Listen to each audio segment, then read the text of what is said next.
Good morning, guys.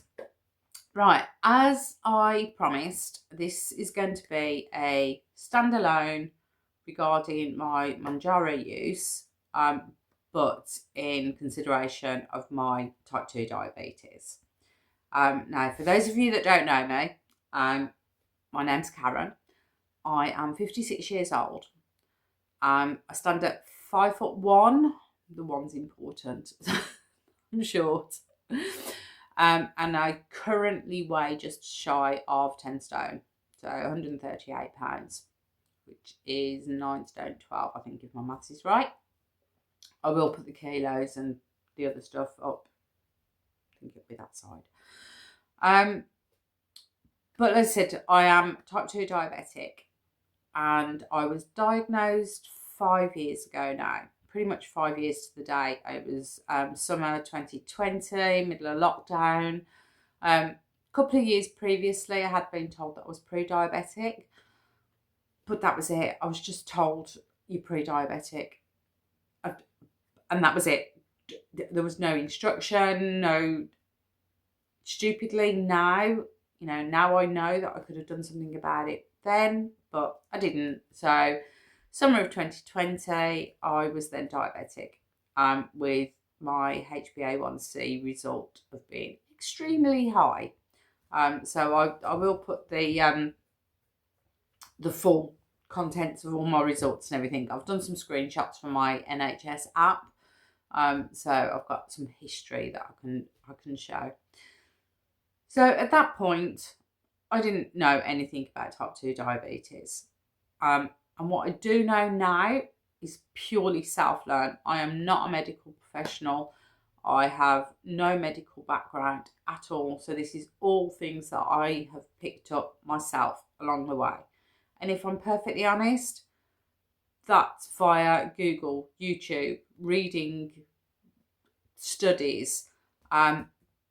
Hardly anything has ever come from either my GP or my diabetic nurse. If I'm perfectly honest, all they do is write the script and tell me to go and take it. And I've had to do the research for myself, and I've had to advocate for myself. And that's actually worked for me. But I do get that a lot of people can't do that. I have an interest in medical things. So I'm happy to read research papers, and I can understand them. Obviously not the really technical stuff, but I can get a gist. So I do feel that, and I know our GPs are stretched, but people are not given the information that they really need to be able to manage their health conditions. They're just given the prescription of what they need to take, and maybe some vague guidelines. But that said, my diagnosis, my HbA1c was 107 at its highest, which for contents, the range is pre-diabetic is 42, and diabetic is 48 and above. So I was 107 at the time of my diagnosis. And, looking back, there was like a mild panic. Your levels are really high. But what they didn't do is explain what really high was. They just sort of went, yeah, your levels are really high. And immediately I was put onto glycoside, which, again, for those that aren't diabetic or don't know, glycoside acts to not suddenly, but drastically reduce your sugar in almost an emergency situation. But what it does do is make you put on more weight, because it pushes the sugar into the cell, out of your bloodstream. But it can cause weight gain, and you're not likely to actually lose weight on it. So I was on that for about a year. And my levels did start to come down, but not enough. I think at that point they were most likely in the high 80s, below 90s. So still significantly higher. And also, the glycoside itself wasn't exactly kind to the system, let's put it that way. So I was getting some side effects from just taking it. So, after a couple of years of reviews, my weight really wasn't changing at that point. But I was then put on to metformin alongside the glycoside. So they sort of counteract each other out when it comes to weight gain. So the glycoside I had still put on a couple of more K, according to my records. And then I went on to the metformin, and that helped to regulate weight. So they sort of equaled themselves out. But with some diet changes, I was able to start losing weight at that point. My HbA1c was coming down, but again, it was taking its time. It was still getting to, I think after a couple of years, I was most likely still in the 70s. I will put the chart up. I've got all the dates. So I'll pop up the actual chart of where my HbA1c was. And along with the glycoside, I was having some real gastric issues, to the point that I went back to the GP pretty much in tears, at one point, saying, I just can't take it. It's absolutely wrecking my stomach, to the point that I literally couldn't leave the house. Within a couple of hours of taking the metformin, I was, not without being graphic, but in the low. But I was in pain as well. It wasn't just inconvenience. It was becoming soul destroying. And at that time, there was a new diabetic nurse in my surgery, and she was like, "No problem, we'll take you off the glycoside. Didn't need to be on that anymore." And she changed me to another drug which I can never pronounce, but the brand name is Jardiance. It's a GLT2. Pop it up there. It works with your kidneys, but it helps to basically filter out excess sugar. So she popped me onto that, and then she changed me to slow release metformin, which again I didn't know about. And if anything, if you guys are having side effects with any medication, talk to your GP about it, because there are alternatives. Slow release one made a massive difference for me at the beginning. It did start to affect me later, but it stopped it initially. But yeah, go and speak to him. I had the mindset of, well, this is just you now. You're diabetic. You've got to take this medication to control it. Put up with the side effects. That I have learned now. I don't need to put up with the side effects. So, again, went back on, and this new regime of drugs with the Jardiance and the slow release metformin worked for maybe a couple of years realistically, and it was over that period of time that I started to lose some weight. I dropped pretty much around 40 pounds, say naturally, but with the help of those medications. But slowly and over time, the metformin was beginning to affect me again, let's say, to the point that last summer, so summer of 2024, I was getting to the point when I didn't want to take the metformin anymore, because it was beginning to disrupt my life again, as it was doing before the slow release. So that's when I started researching other options. Started to do my homework, trying to find other methods. I initially started looking at intermittent fasting. And then as I researched that, this is when I came across the GLP-1. Up until this point, all I'd heard of them was the usual scaremongery that was on the news and Channel 4 at the time over Ozempic, which was obviously not necessarily being abused by celebrities, but it was hitting the headlines because all these celebrities were on Ozempic and losing ridiculous amounts of weight. And then there was also the whole shortage scandal, let's say. So it was becoming in the news, but then I started to research it. I'd never heard of Mounjaro at this point. I'd heard of Ozempic, and that was it. You know, the skinny jab. But again, I started to look into it, and started to realise that actually this was an option that I could possibly consider. I really didn't think I would ever get it prescribed on the NHS because my HbA1c numbers had come down to in the low 50s at this point. So I was 55, I think, and technically 55 is classed as, yes, you're diabetic, but it's manageable. You're still way over the numbers that you should be, but it's manageable. So I honestly didn't think that it was going to be an option. So I did start to look at the private route and see whether or not. But again, another catch-22, because I was on 2 diabetic medications, a lot of the private providers won't provide for you. It's absolute bonkers as far as I'm concerned that, you know, I actually did try and got refused, saying no, they won't manage it because of my diabetes. I'm like, I need it because of my diabetes. So anyway, long story short, I did go down the GP route. And again, and this is what I've said all along, you've got to advocate for yourself. I went in armed with knowledge, absolutely armed with knowledge. I had looked at the guidelines on the NHS.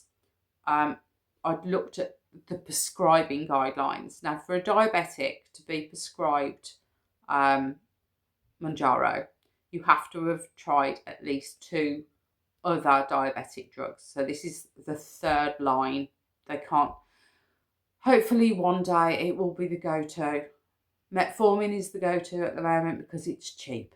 It's pennies. And I get it totally. Why would you not prescribe something that was cheaper if it's working? And for some people, it works brilliant. And hopefully, in a few years down the line, GLP-1s will be the go-to because they work. They really do work, with a lot less side effects. But metformin's the go-to at the moment. So to get it prescribed on the NHS, you have to have gone through the regime. Basically, you've got to have tried the other things first, and then they will look at it. So at this point, I'm already on my 3rd. I've been on gliclazide, I've been on Jardiance, and I've been on metformin, and I could no longer tolerate metformin. Jardiance was working well as far as I could tell. I don't seem to have been having any issues with that. However, the metformin was doing a number on me again. So I went armed with this knowledge, saying that, you know, I don't want to take metformin anymore. It's absolutely destroying my life. I can't leave the house. And I, regardless of whether you give me Mounjaro or not, I am coming off metformin. I can't take it anymore. So she agreed to wean me off the metformin whilst we went through the process of seeing whether or not I was actually able to get the Mounjaro. GP themselves couldn't just prescribe it. They had to go via the diabetic clinic, go through the hospital route. So I was expecting a long route, but actually it worked out a lot faster. What she did was she wrote to the clinic with my background and explanations, and they came back in almost immediately and said, yeah, she qualifies for either Mounjaro or the tablet version of semaglutide, which the name escapes me at the moment, but I'll pop it underneath here. So there is a tablet version that you take daily. And again, I've done my research, and at this point, Mounjaro was my favourite. But if they'd have come back and said all you're allowed to have Ribelsin, all you're allowed is the Ribelsin, I've just taken that. But it said it's a tablet form of semaglutide, which is Ozempic. It's less effective, but it's still a GLP-1. So again, that was something that was sort of a second option for me. However, they came back and said, yes, you can prescribe Mounjaro for them. So ever since then, which was the end of November, very end of November, beginning of December of 24, I was prescribed Mounjaro. as everybody started on the 2.5, went up to the 5 after the first month, stayed on the 5 for a few months, and recently, I think I'm on my third, going on to my fourth pen of 7.5. So I've slowly increased. My HbA1c was taken back in the November, just before I was prescribed, and my levels were at 53, which again is still in the diabetic range, but manageable. But my whole argument was always, why stay manageable when the ideal is to put it into remission? Why just manage it? Why not? If it can be reversed, this isn't something that you are going to have to manage in that sense. You can actually reverse it. You can put it into remission. It might not be 100% long term, but that's a goal and that is possible. And the main way of doing that is losing weight. They go hand in hand.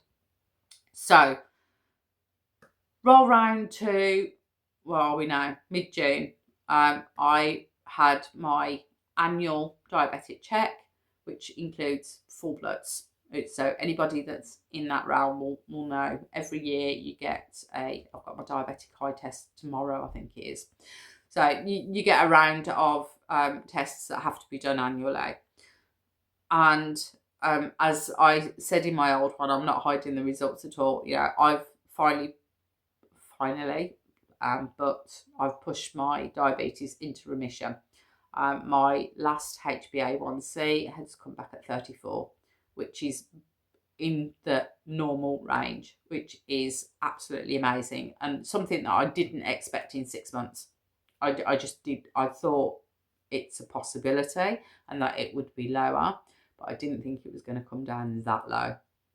So had a call with my GP, and this is where the fear kicks in. I am very much an overthinker. I'm on 7.5 at the moment.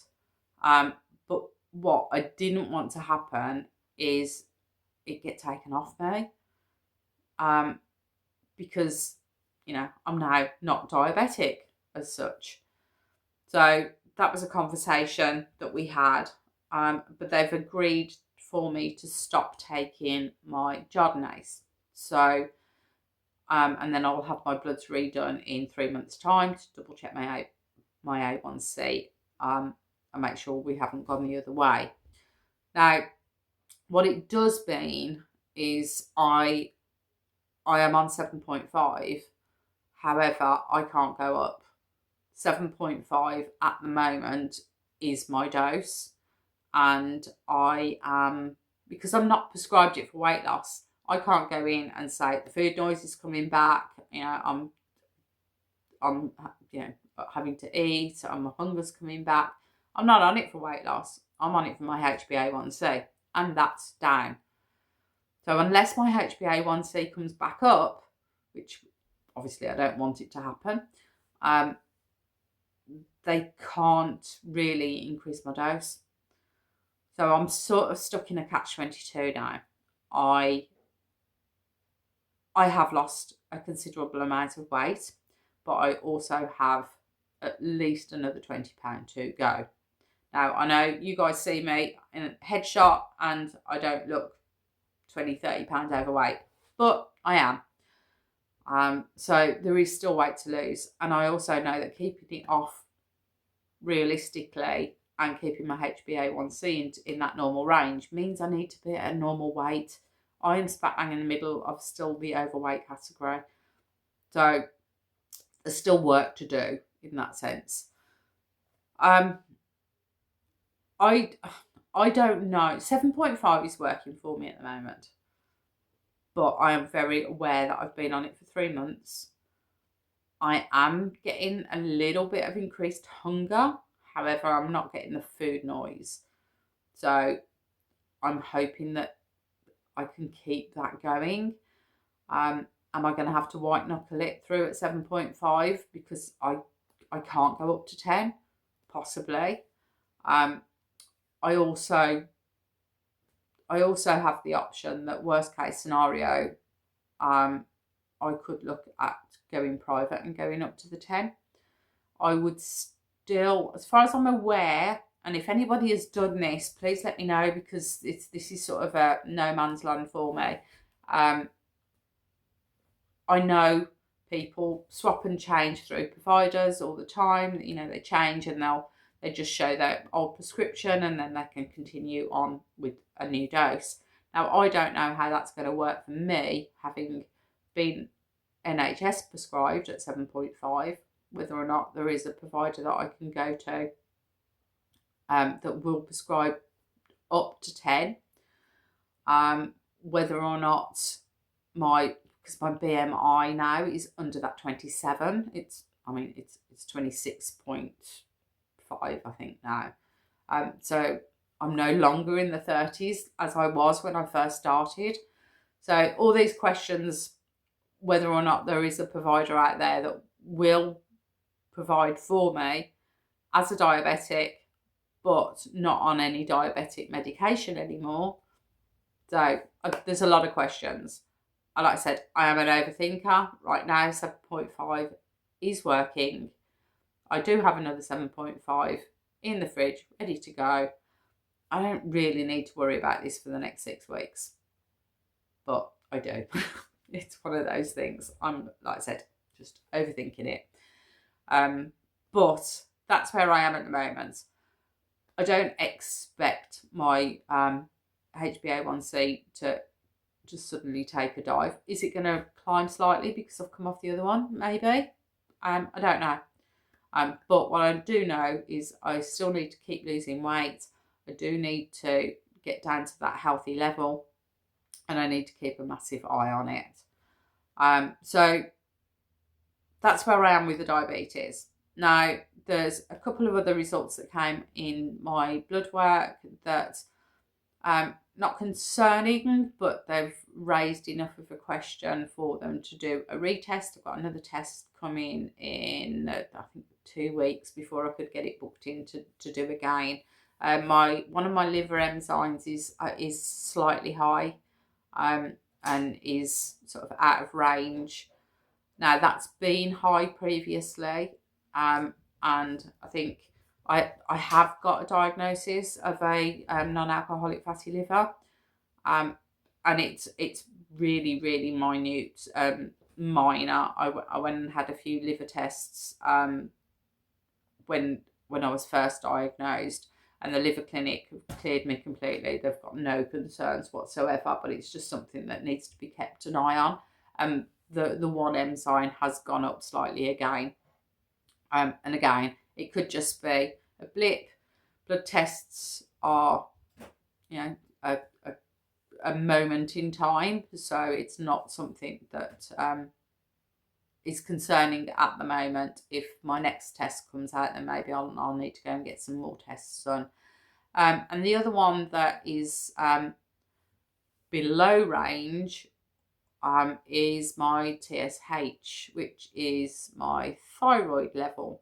Now, I really don't understand the thyroid thyroxine at the moment. This is my next Google dive. This is my next lot of research. I need to educate myself on this because it's not something that's been highlighted before. So speaking to the practitioner the other day, I believe although the level is low, it indicates possibility of an overactive thyroid. However, I don't have any symptoms of overactive thyroid even. So, like I said, I have to educate myself on it. If there are guys out there watching this that actually understand all these levels, please stick me some explanations in the bottom. So at the moment, my TSH level is 0.33 and the range is 0.4 to 4.9. Now, the practitioner that I was speaking to also said it can have a relevance to my vitamin D levels, and my vitamin D hadn't been tested on this one. Now, previously I had low vitamin D. I was taking supplements. I'd brought it up to a normal level. I do take vitamin D throughout the winter. I tend to stop sort of spring into summer and get outside. Now, I don't know what my vitamin D level is because it wasn't tested and it hasn't been done since 2022. So I'm going to start taking my vitamin D supplements again and again. This is going to be retested in my next round of bloods. So it's a watch this space and educate myself in the meantime just to see what needs to be done. You know, is there a thyroid problem now? Is it something? And I've looked at the numbers actually because it was one that wasn't on my radar, and I have looked, and I'll pop them up here. From what I can tell, my numbers have always been on the low end of the range. So I don't know. I don't know if it's a concern or not at the moment. So that's something for me to watch. So the other one that I just wanted to touch on is my Q risk. At the beginning of my original diagnosis, my Q risk, which is an assessment of your risk of possibly having a heart attack in the next 10 years, put mildly. It's other things as well. And 4 or 5 years ago, when I first was diagnosed, my Q risk came out at around 26%. I've now reduced that down to 14%, which is great. I would like to see it in single figures because previous to that, it was down at like 5%, 6%.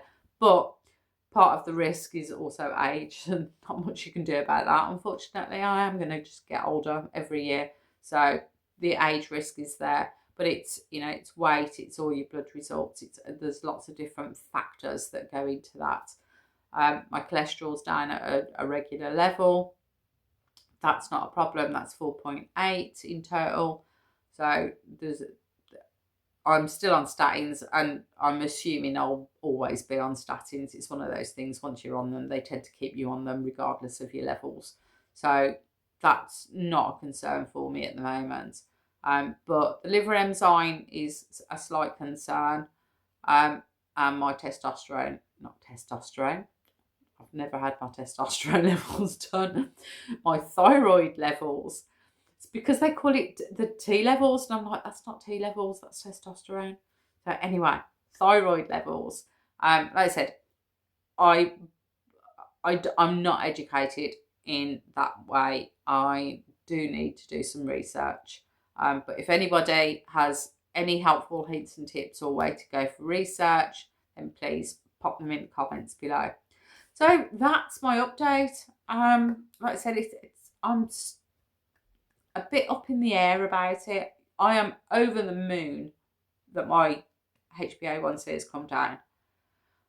But like I said, it's opened up a few additional questions. I still want to lose weight. I still want to lose weight for my diabetes, but also, you know, aesthetically.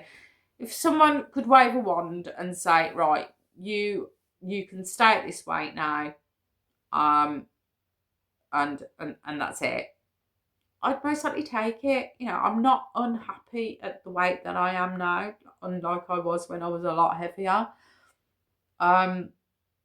You know, I'm it's not aesthetic in the sense that I, you know, need to be a skinny mini, and I just want to be fit and healthy. So I'm not too concerned of the way I look. I am concerned that I can get up. You know, I can get up off the floor now, which it sounds bonkers. I used to really struggle. If I was sat on the floor, I used to have to get onto all fours and then hoik myself up, and preferably use a piece of furniture to give myself a boost up. Now, I can get up with just putting one hand on, popping onto a knee, and I can stand up, and that's bonkers as far as I'm concerned. So it's mobility, just general health, and strength. I'm back in the gym, strength training. I really want to make sure that I'm heading into my 60s, 70s and onwards with a reasonable health. You know, I don't think that I'm ever going to be 100% healthy. I'm most likely am going to be on medication for the rest of my life. But I also don't want it to get any worse than it is. So that's my midweek one-off update. Nothing to do with weight loss as such. So if you've skipped over this, well, you wouldn't be listening to me now if you've skipped over it. But if you've seen all the way through, thank you. If this has been helpful, then let me know in the comments. You know, are you diabetic? Are you prescribed? Are you getting it privately? I know I had a person commenting my last, and again, they were stuck in that catch-22 of they were actually, I can't remember if they were pre-diabetic or actually diabetic.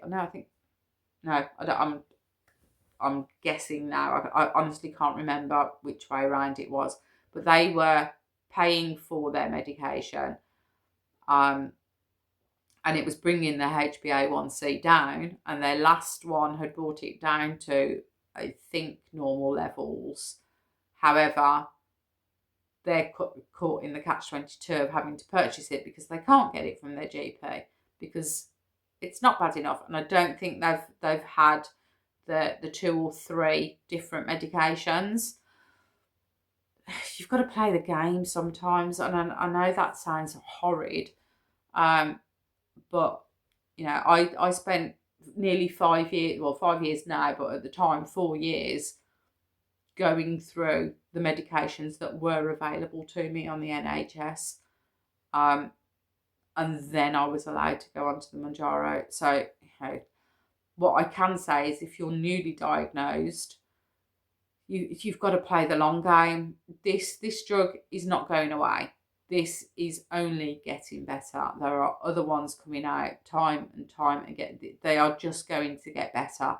And eventually, long term, these will be available on the NHS, and they will be available to, I mean, for me, it's bonkers that you can go down the weight loss route and they will offer you surgery, but they won't offer you Mounjaro. You know, what's the most dangerous thing that a morbidly obese person can do? Go under the knife. That has got to be one of the most dangerous things. You know, if you're going for a regular operation, let's say you need a knee replacement, your surgeon will tell you to lose weight before they'll do the surgery. Yet, if you're morbidly obese, they'll put you under to give you a gastric bypass or a band. It doesn't make sense to me why surgery is still the go-to option when you could take an injection and bring it down. They work hand in hand. I'm not saying bariatric surgery should go away now. I think it shouldn't be the first choice that's available to us. So that's a whole different argument.